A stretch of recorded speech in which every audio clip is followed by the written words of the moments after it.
Tu as des objectifs, tu as des buts, mais tu procrastines. Et tu te détestes pour ça. Tu sais exactement ce que tu dois faire. En fait, tu le sais depuis des semaines, peut-être des mois. Ce projet que tu repousses depuis des mois, cette conversation que tu évites, ce document que tu ouvres, que tu fermes, que tu ouvres à nouveau et que tu refermes encore. Et ce soir, tu vas te coucher sans l'avoir fait. Et tu vas te promettre que demain sera différent. Alors que quelque chose en toi sait que demain sera exactement comme aujourd'hui. Mais ce n'est pas parce que tu manques de discipline.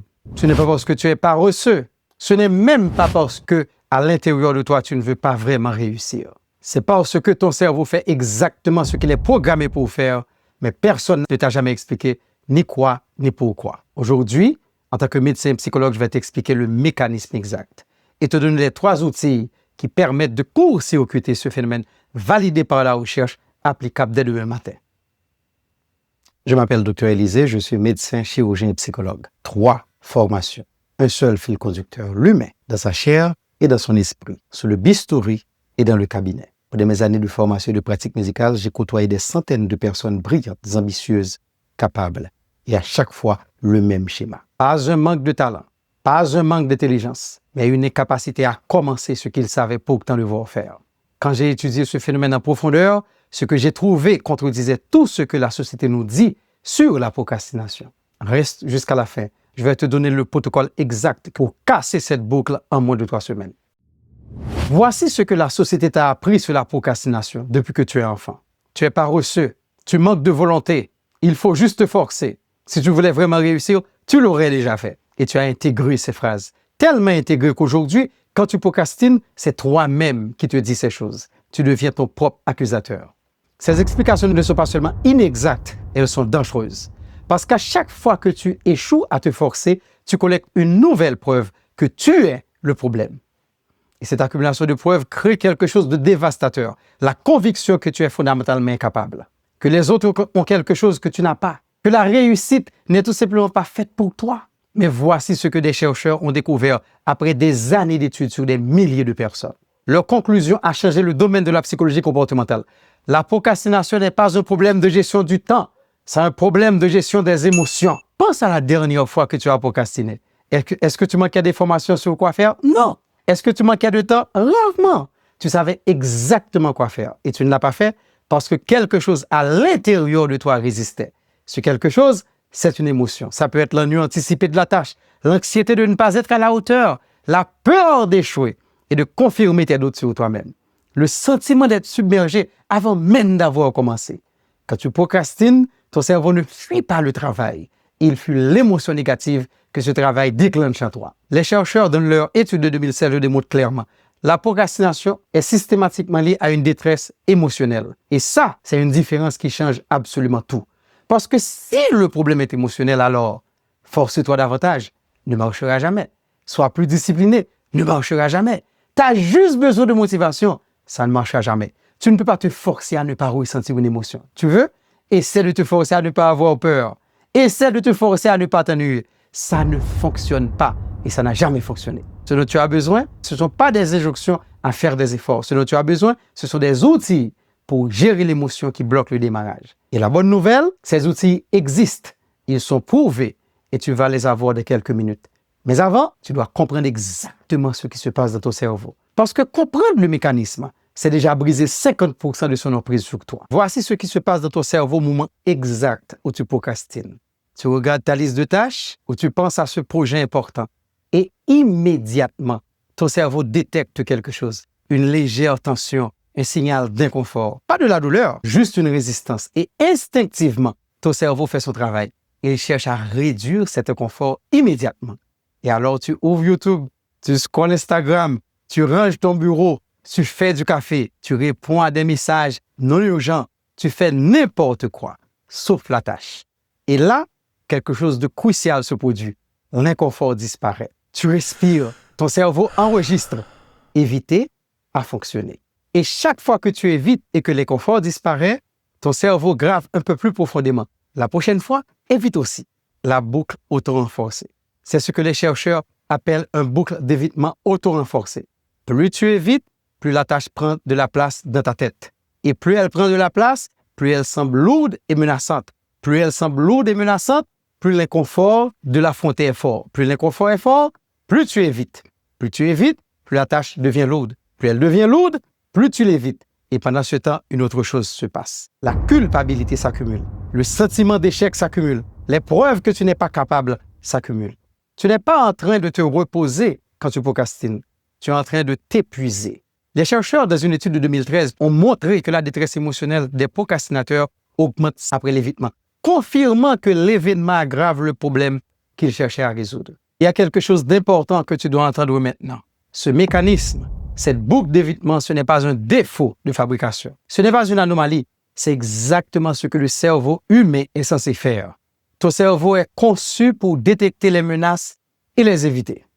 Durant des millénaires, cette fonction nous a sauvé la vie. Le problème, c'est que ton cerveau moderne n'a pas encore appris à distinguer un prédateur qui va te tuer de documents rudes qui va te juger. Pour lui, les deux déclenchent le même signal d'alarme et les deux méritent la même réponse. Fuir, alors tu n'es pas paresseux, tu n'es pas faible. Tu as un cerveau qui fait trop bien son travail dans le mauvais contexte. Et maintenant, tu comprends le mécanisme. Tu peux commencer à la déjouer. Mais il y a un deuxième phénomène dans ton cerveau. Celui-là, il opère en silence depuis des années. Les psychologues et économistes comportementaux ont identifié quelque chose de fascinant. Ils l'appellent le biais du présent. Et il explique une grande partie des blocages. Voici comment ça fonctionne. Imagine que je te pose cette question. Tu préfères $100 maintenant ou $130 dans 30 jours?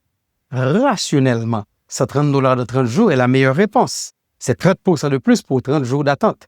Le calcul est évident et pourtant, la majorité des gens dans le monde choisissent les $100 maintenant. Pourquoi?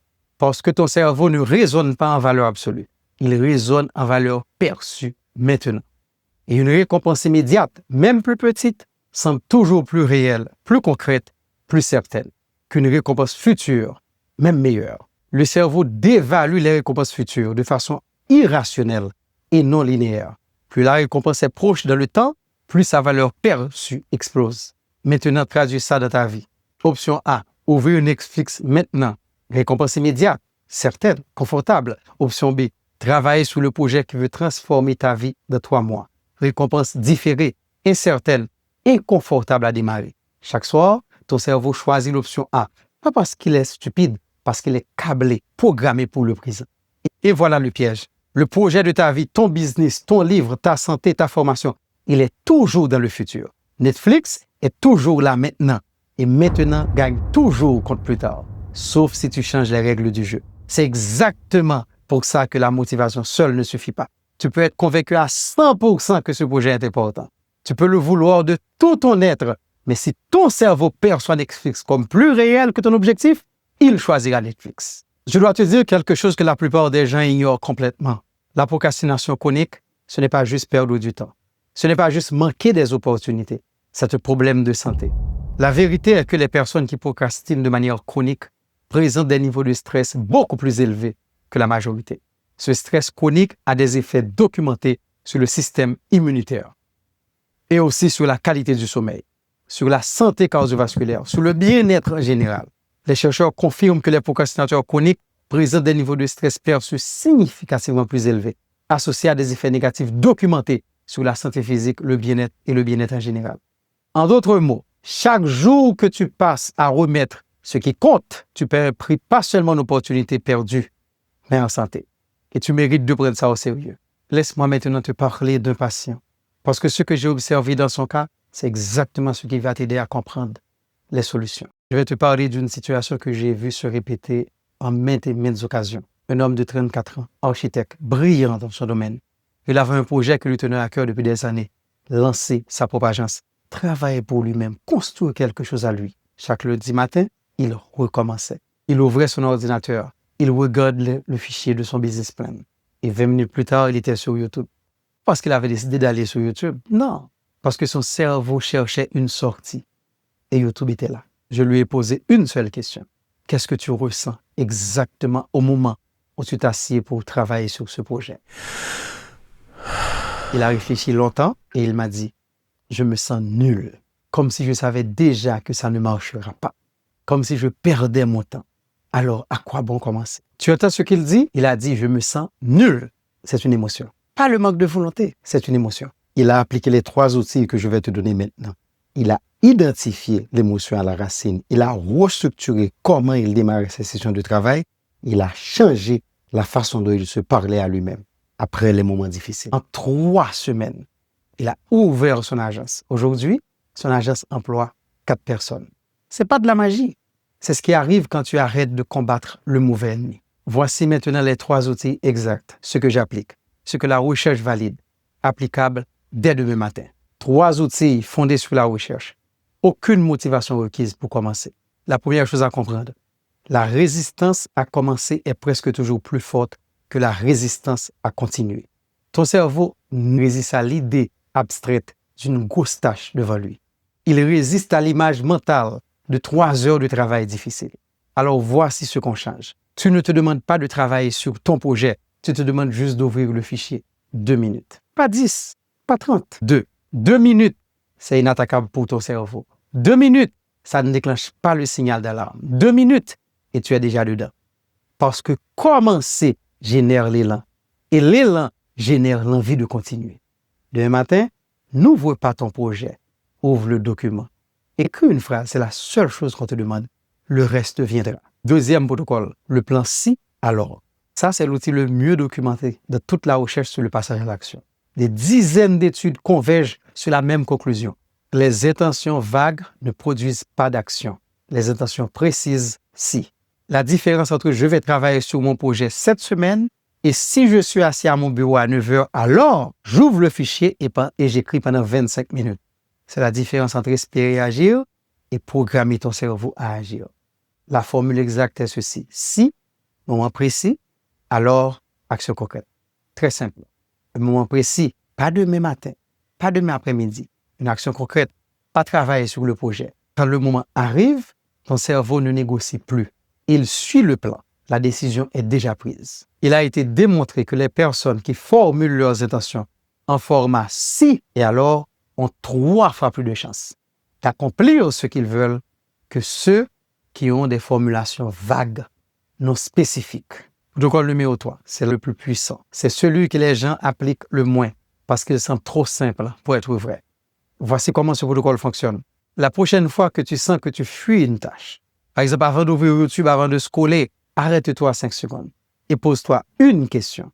Quelle émotion est-ce que j'essaie d'éviter en ce moment? Est-ce la peur d'échouer? Est-ce le doute sur mes capacités? Est-ce l'ennui anticipé? Est-ce le perfectionnisme, la peur de mal faire? Nomme cette émotion. Dis-la à haute voix ou écris-la et regarde ce qui se passe. L'emprise de l'émotion diminue. Pas parce que tu l'as résolue, parce que tu l'as nommée.